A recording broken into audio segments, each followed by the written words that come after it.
Good morning to all. प्यारे बच्चों, आज हम ऑटोमोबाइल सब्जेक्ट के क्लास +1 के यूनिट नंबर 7 जिसका नाम है regular maintenance of gear box. तो सबसे पहली बात तो बच्चों आपको पता होगा कि जो आपका जॉब रोल है वो है ऑटोमोटिव सर्विस टेक्नीशियन लेवल 4। और ऑटोमोटिव के बारे में सभी जानते होंगे, सभी बच्चे 9 से पढ़ते आ रहे होंगे। तो हम जनरल सी बेसिक डिस्कशन करेंगे कि ऑटोमोबाइल है क्या। तो ऑटोमोबाइल एक ऐसी गाड़ी है जिसके पास अपना एक स्वयं चलित इंजन है। मतलब जिस गाड़ी में इंजन होगा और इंजन क्या करेगा, पावर बनाएगा और उस गाड़ी को चलाएगा, तो उसे हम क्या कहते हैं, ऑटोमोबाइल या फिर ऑटोमोटिव। लेकिन आज का जो हमारा टॉपिक है वो है regular maintenance of gear box. देखिए हमारी गाड़ी में गियर बॉक्स होता है और गियर बॉक्स क्या करता है, गाड़ी जब रोड पर चलती है तो उसमें जितनी भी प्रकार की रुकावटें आती है उन सभी को हमारा गियर बॉक्स क्या करता है, दूर करता है। अब यहाँ पे बात हो रही है रेगुलर। रेगुलर मीन्स निरंतर। तो regular maintenance of gear box कि हमने अपने गियर बॉक्स, जो गाड़ी का गियर बॉक्स है, उसकी निरंतर मेंटेनेंस जो है वो कैसे करनी है। अब इस चैप्टर में, इस यूनिट में 2 सेशन हैं। आज हम यहाँ पर जो डिस्कस कर रहे हैं, जिसके बारे में स्टडी कर रहे हैं, वो है हमारा सेशन नंबर 1। अब सेशन नंबर 1 क्या है हमारा? सेशन नंबर 1 है लुब्रिकेशन ऑफ गियर बॉक्स। अब हम जनरल सी बात करें हिंदी में, तो लुब्रिकेशन होती क्या है? लुब्रिकेशन मीन्स स्नेहनता। जब भी गाड़ी के कोई 2 पार्ट्स, जो पार्ट्स आपके किससे बने हुए हैं, या लोहे के बने हैं, किसी मेटल के बने हैं, अलॉय के बने हैं, जब भी कोई 2 लोहे के पार्ट्स आपस में रिलेटिव मोशन के द्वारा एक दूसरे के साथ जब वो घूमते हैं तो उनके बीच में क्या होता है, फ्रिक्शन होती है। जब फ्रिक्शन होगी तो फ्रिक्शन होने से आपकी हीट निकलेगी। हीट निकलने से क्या होगा, जो पार्ट है हमारा वो जल्दी घिसेगा, साउंड करेगा और थोड़े से टाइम के बाद जो उसकी लाइफ है वो क्या हो जाएगी, ख़त्म हो जाएगी और पार्ट हमारा बेकार हो जाएगा और वो गाड़ी के बीच में प्रॉब्लम करना शुरू कर देगा। तो लुब्रिकेशन हम क्यों करते हैं? लुब्रिकेशन का मेन पर्पस यही है कि 2 घूमते हुए पार्टों के बीच में एक ऐसी फिल्म डाली जाती है जो हमारी फिल्म या किसी ऑयल की बनी होती है, या फिर हमारी ग्रीस की बनी होती है, या फिर अदर कुछ कंपाउंड्स होते हैं जो हम उसके बीच में अप्लाई करते हैं, और जिससे क्या होता है, जिससे उनके बीच का जो फ्रिक्शन है, जो घर्षण है, वो कम होता है और उससे हीट भी कम निकलती है, पार्ट की लाइफ बढ़ती है और पार्ट जो है बिल्कुल भी शोर नहीं करता है। अब बात करते हैं सेशन ऑब्जेक्टिव कि इस सेशन का जो हम यहाँ पे स्टडी कर रहे हैं, इसका मेन उद्देश्य जो है वो क्या है। तो फर्स्टली है, in this session student learn about the lubrication of gear box. इस सेशन में बच्चे जो हैं कि गियर बॉक्स की लुब्रिकेशन हम कैसे करते हैं। सेकंड है, students learn about the function of lubrication in gear box. अब यहाँ पे दूसरा था हमारा कि जो लुब्रिकेशन है वो गियर बॉक्स के बीच में या जब पार्टों के बीच में उसको अप्लाई किया जाता है, डाला जाता है, तो वो किस तरह से काम करती है। नेक्स्ट है student we learn about the objective of lubrication process in vehicles. और गाड़ी में कौन कौन से ऐसे स्थान है या कौन कौन सी ऐसी प्रॉब्लम जगह है जहाँ पे हमारी लुब्रिकेशन जो है वो की जाती है। अब यहाँ पे जनरल सी बात आती है हमारा ट्रांसमिशन सिस्टम। अब ट्रांसमिशन होता क्या है? ट्रांसमिशन का मतलब होता है किसी चीज़ को एक जगह से दूसरी जगह तक ले जाना, पहुंचाना, भेजना। ठीक है, तो गाड़ी में आपको पता है या हमें पता है कि गाड़ी में इंजन जो है वो एक पावर प्रोड्यूसिंग यूनिट है जिसका काम क्या है? पावर को जनरेट करना। अब पावर कैसे जनरेट होती है ये इसके बारे में ज़्यादा डिस्कस नहीं करेंगे यहाँ पे, लेकिन जब हमारी पावर जनरेट हो गई तो उस पावर को एक जगह से लेकर गाड़ी के पहियों तक, मीन्स कि इंजन से लेकर पहियों तक उस पावर को हमने पहुंचाना है। उसके बीच में कौन कौन से कंपोनेंट्स लगे हैं जो उस पावर को एक जगह से दूसरी जगह तक, मीन्स हमारे पहियों तक पहुंचाने में हेल्प कर रहे हैं, उस सिस्टम को हम क्या कहते हैं? Transmission system. तो यहाँ पे है ट्रांसमिशन इज अ मशीन। जो ट्रांसमिशन है हमारा वो एक ऐसी मशीन है इन ए पावर ट्रांसमिशन सिस्टम जिसमें हम पावर को भेज रहे हैं एक जगह से दूसरी जगह, which provides controlled application of the power. लेकिन जो सिस्टम है हमारा, जो ट्रांसमिशन सिस्टम है, वहाँ पर जो पावर है हमारी वो कंट्रोल सिस्टम के द्वारा जा रही है। वो पावर बाहर नहीं जा रही है, एक सिस्टम से दूसरे सिस्टम में, दूसरे से तीसरे में और तीसरे से ऐसे ही वो पहियों तक क्या कर रही है? हमारी जा रही है और हमारी गाड़ी क्या हो रही है? गाड़ी को मोशन मिल रहा है। उसके बाद है हमारे पास a gear box that uses gear and gear trains. अब जो गियर बॉक्स है हमारा उसमें गियर ट्रेन होती है। गियर ट्रेन के ऊपर नंबर ऑफ गियर्स लगे होते हैं जो कि क्या करते हैं? गाड़ी को स्पीड और टॉर्क जो है according to road conditions provide करते हैं। पहले हम देखते थे कि हमारे पास गाड़ियों में से मैनुअल गियर बॉक्स होते थे, लेकिन आजकल के आजकल गाड़ियों में सेमी ऑटोमेटिक या फिर फुली ऑटोमेटिक गियर बॉक्स आ चुके हैं। ड्राइवर जो है बिना उसके जो है गाड़ी में खुद ही गियर जो है वो चेंज होते रहते हैं। अब अगला है हमारा ऑब्जेक्टिव ऑफ लुब्रिकेशन ऑयल। जो हमारा लुब्रिकेंट है, जो हमारी स्नेहन है, जो तेल है, उसका मेन उद्देश्य है कि उस लुब्रिकेशन जो है वो क्यों की जा रही है और उसको करने के पीछे क्या कारण है। तो पहला है हमारे पास रिड्यूस फ्रिक्शन, घर्षण को कम करना। आपको पता है कि जब दो चीज़ें आपस में रगड़ करती हैं तो उनके बीच में फ्रिक्शन होता है, तो उसको कम करता है। दूसरा है प्रिवेंट पीसेज फ्रॉम वियर। जो हमारे पार्ट्स हैं उनको क्या करता है? घिसने से बचाता है। एब्जॉर्ब और रिड्यूस शॉक्स, गाड़ी को झटकों से भी बचाता है। प्रोटेक्ट फ्रॉम करोजन, जितने भी लोहे के पार्ट्स हैं उनको जंग लगने से बचाता है। अगला है clean oblique get rid of containment, किसी भी प्रकार की रेगुलरिटी जो है वो बीच में नहीं आने देता है।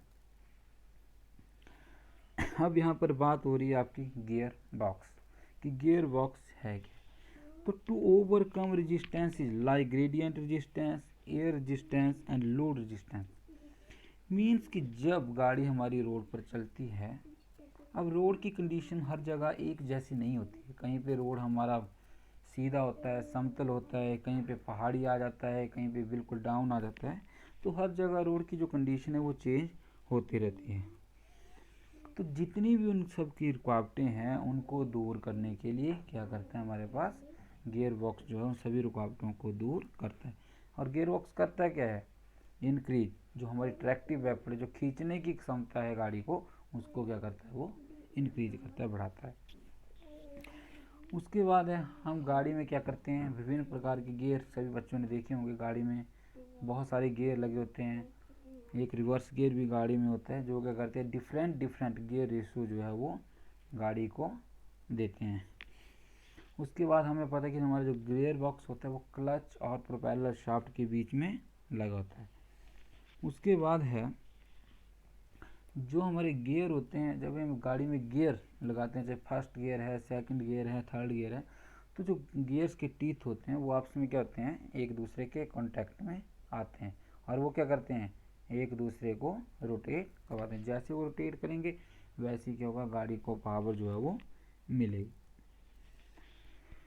तो यहाँ पे सीधा सा हमारा पर्पस था कि हमारा जो लुब्रिकेशन था, लुब्रिकेशन सिर्फ क्या कर रहा था, उन पार्टों के बीच में फ्रिक्शन को ख़त्म कर रहा था, ताकि हमारा जो गियर बॉक्स है वो टूटे ना, गियर टीथ जो वो टूटे ना, और गियर हमारा आसानी से काम करता रहे बिना किसी रुकावट के। अब यहाँ पे बच्चों आपको डायग्राम ऑफ गियर बॉक्स का डायग्राम दिखाया गया है। ये हमारा स्लाइडिंग मैश गियर बॉक्स है। 3-4 प्रकार के गियर बॉक्स गाड़ियों में यूज होते हैं और यहाँ पे कंपोनेंट्स भी दिए गए हैं, जैसे आपकी input shaft, clutch gear, lay shaft, first and reverse gear, second and third gear, supply and main shaft, idle gear. तो इस तरह से ये गियर का डायग्राम है कि किस तरह से हम गाड़ी में गियर डालते हैं, कौन सा कंपोनेंट जो है वो कब काम करता है, कब हमारी गाड़ी जो है वो आइडल गियर में रहती है, न्यूट्रल पोजीशन पे रहती है, इस तरह से।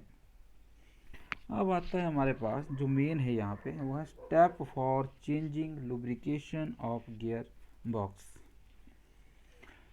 कि जब हम गियर बॉक्स के लुब्रिकेंट्स को चेंज करते हैं, जैसे हमारा जो हमने ऑयल डाला होता है गियर बॉक्स के अंदर, जब हमारी गाड़ी कंटिन्यूसली चलती रहती है तो एक स्टेज ऐसी आती है कि वो जो ऑयल है हमारे, वो किसी भी काम का नहीं रहता है।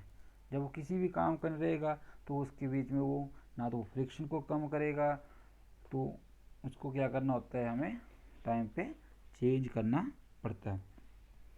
अब सबसे पहला स्टेप है यहाँ पे, check for leakage of oil from the gear box and check and then clean the air breath. सबसे पहले तो हम यही चेक करते हैं कि हमारा जो गियर बॉक्स है उसके नियर बाई कहीं पे कोई लीकेज तो नहीं हो रही है। लीकेज मीन्स कि कहीं से रिसाव तो नहीं हो रहा है आपका, कि जो ऑयल है वो खुद ही निकल रहा है और जो ऑयल का लेवल है गियर बॉक्स के अंदर वो कम हो जाए और क्या हो जाए, कोई बड़ा ब्रेक डाउन ना हो।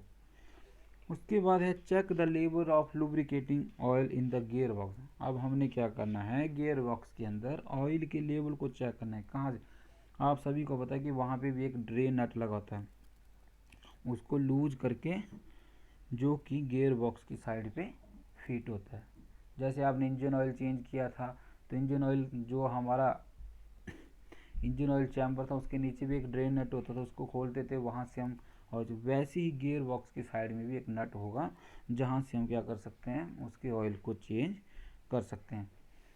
उसके बाद है फिर when the gearbox is filled with quantity of oil it starts to flow through the oil hole। जब हम गियर बॉक्स में नया फ्यूल ऑयल डालेंगे उसके बाद हम उसका, अगर उसकी क्वांटिटी ज़्यादा हो जाएगी गियर बॉक्स के अंदर, तो वो क्या होगा, जो होल होगा वहाँ से वो बाहर निकलना शुरू हो जाएगा। तो इस तरह से to check the quality of oil in the gear the following procedure may be adopted. तो पहले बोलते हैं कि जब हमने ये चेक करना है कि जो गियर बॉक्स के अंदर ऑयल है क्या वो काम का है या नहीं है। अगर वो काम का नहीं है तो कैसे चेक करेंगे, तो सबसे पहले कि take a drop of used oil and place it on the nail of thumb. वहाँ से हम 1-2 बूंदे जो है वो हाथ के ऊपर या नाखून के ऊपर फेंकेंगे, जिसके बाद हम उसकी क्या करेंगे, विस्कोसिटी को चेक करेंगे। विस्कोसिटी मीन्स उसकी उसके गाढ़ेपन को चेक करेंगे कि क्या उसके बीच में गाढ़ापन है या फिर वो पानी की तरह बह रहा है।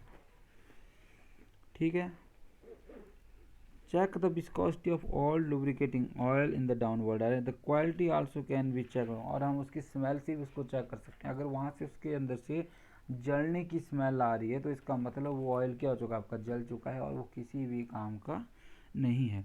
The burning smell should not come from oil. जो हमारा ऑयल होगा उसके अंदर से बिल्कुल भी जलने की स्मेल नहीं आनी चाहिए। अगर इस तरह का है तो उसके बाद हम क्या करेंगे, उस ऑयल को बाहर निकाल के उसकी जगह न्यू ऑयल जो है वो डालेंगे। उसके बाद है चेंजिंग ऑफ द लुब्रिकेटिंग। जब हम लुब्रिकेटिंग ऑयल को चेंज कर रहे हैं तो कुछ एक्स्ट्रा है। चेंज करने से पहले हमने क्या करना है, run the vehicle for 2 to 3 kilometre. सबसे पहले हम क्या 2 से 3 किलोमीटर जो है वो किसको, गाड़ी को क्या करेंगे, चलाएंगे। उसके बाद जो हमारा गाड़ी है उसको हम लोहे के ऊपर खड़ा कर देंगे। खड़ा करने के बाद हम क्या करेंगे, जो हमारे गियर बॉक्स के साइड में ड्रेन नट है उसको खोलकर पुराने ऑयल को बाहर निकाल देंगे। ठीक है, उसके बाद open the filter and drain plug and leave it for फिर हम थोड़ी देर क्या करेंगे, उसको छोड़ देंगे ताकि जितना भी अंदर आपका पुराना ऑयल होगा वो बाहर निकल जाएगा। उसके बाद हम क्या करेंगे, रिप्लेस द वॉशर ऑफ जो ड्रेन प्लग है, हम उसकी वॉशर को भी चेंज कर सकते हैं अगर आपको लगता है कि वॉशर ख़राब है, ताकि बिल्कुल एक स्पेसिफिक टॉर्क देके उसको क्या किया जाए, टाइट किया जाए, ताकि वहाँ से किसी भी तरह की लीकेज ना हो। Refill the gear oil of the specific grade. अब हम क्या करेंगे, एक अच्छे ग्रेड का, जिस भी ग्रेड का मैन्युफैक्चरर ने आपको ऑयल स्पेसिफाई किया है उस ग्रेड का ऑयल लेकर हम न्यू ऑयल जो है वो गियर बॉक्स के अंदर डाल देंगे और लेवल चेक करेंगे। लेवल चेक करने के बाद हम क्या करेंगे, वैसे ही प्लग को वापस उसकी जगह पर लगा देंगे। उसके बाद है हमारा मटेरियल सेंडिंग। जब भी हम लुब्रिकेटिंग ऑयल को चेंज करेंगे तो हमारे पास जो है इंस्ट्रूमेंट औजार हैं, टूल्स हैं, वो हमारे पास होने चाहिए, पहले से अवेलेबल होने चाहिए। गर्ल टूल का प्रयोग हम नहीं कर सकते हैं। अगर गर्ल टूल का प्रयोग करेंगे तो हो सकता है कि जो कंपोनेंट है आपका वो क्या हो जाए, डिस्ट्रॉय हो जाए, ख़राब हो जाए। तो सबसे पहले हमारे पास स्पेशल या स्पेसिफिक स्टैंडर्ड का जो है रेंच होना चाहिए ड्रेन प्लग को खोलने के लिए, या किसी स्पेसिफिक स्टैंडर्ड का जो है वो स्पेसिफिक साइज का रेंच या फिर कोई स्पैनर होना चाहिए। उसके बाद फनल। फनल हम क्यों करेंगे, जो हम ऑयल डालेंगे, न्यू ऑयल डालेंगे, ताकि आपका ऑयल जो है बाहर ना गिरे, ख़राब ना हो आपका ऑयल बाहर गिर कर। उसके बाद है ड्रेन पैन। ड्रेन पैन नीचे रखेंगे, जो हमारा पुराना ऑयल होगा वो सारा ड्रेन पैन के अंदर निकल जाएगा। चौथा है ग्लव्स। ग्लव्स ताकि हाथों को किसी तरह की चोट ना लगे। मान लो आपकी गाड़ी का ऑयल जो है गर्म है, आपने हाथ लगा दिया, हाथ जल भी सकता है। आँखों के लिए आपके पास गॉगल भी होना ज़रूरी है। उसके बाद यहाँ पे दिखाया गया है कि लुब्रिकेंट कि देखो यहाँ पे कि देखो दो पार्ट आपके किस तरह से रिलेटिव मोशन में है, एक दूसरे के साथ रिलेटिव मोशन में है। अब ये रिलेटिव मोशन में है, जब ये घूमेंगे तो इनके बीच में फ्रिक्शन होगा, ज़्यादा फ्रिक्शन होगा, जो यहाँ पे गियर टीथ हैं इनके ब्रेक होने का डर वहाँ पे रहता है। तो देखो यहाँ पे किस तरह से पार्ट है, किस तरह से इनके बीच में लुब्रिकेशन जो है वो की जा रही है। उसके बाद है नेक्स्ट हमारा व्हाट वी हैव लर्न। अब बच्चों आपको यहाँ से सभी बच्चे जो हैं यहाँ से लुब्रिकेशन प्रोसेस को समझने में ये योग्य होने चाहिए। मेरे हिसाब से सभी बच्चों को यहाँ से जो आपकी लुब्रिकेशन प्रोसेस है वो समझ आ चुकी होगी। उसके बाद आपको विभिन्न पार्ट्स के बारे में पता हो जाए, विभिन्न पार्टों को देख के आइडेंटिफाई करने के योग्य होने चाहिए, जिनको किसकी ज़रूरत है, जिनको लुब्रिकेशन की ज़रूरत है। Students are able to explain the working of the lubrication. अब बच्चों को जो है लुब्रिकेशन प्रोसेस जो है एक्सप्लेन करना भी आनी चाहिए। अब है next, what will be the next. अब नेक्स्ट सेशन जो हमारा, इसका अगला जो सेशन है वो है हमारा सेटिंग ऑफ गियर बॉक्स, कि हाउ टू असेंबल और disassemble the gear box when there is need. If there is any problem in the gearbox, then you will be capable to setting of gearbox according to requirement or according to arrangement of the gearbox. Thank you very much.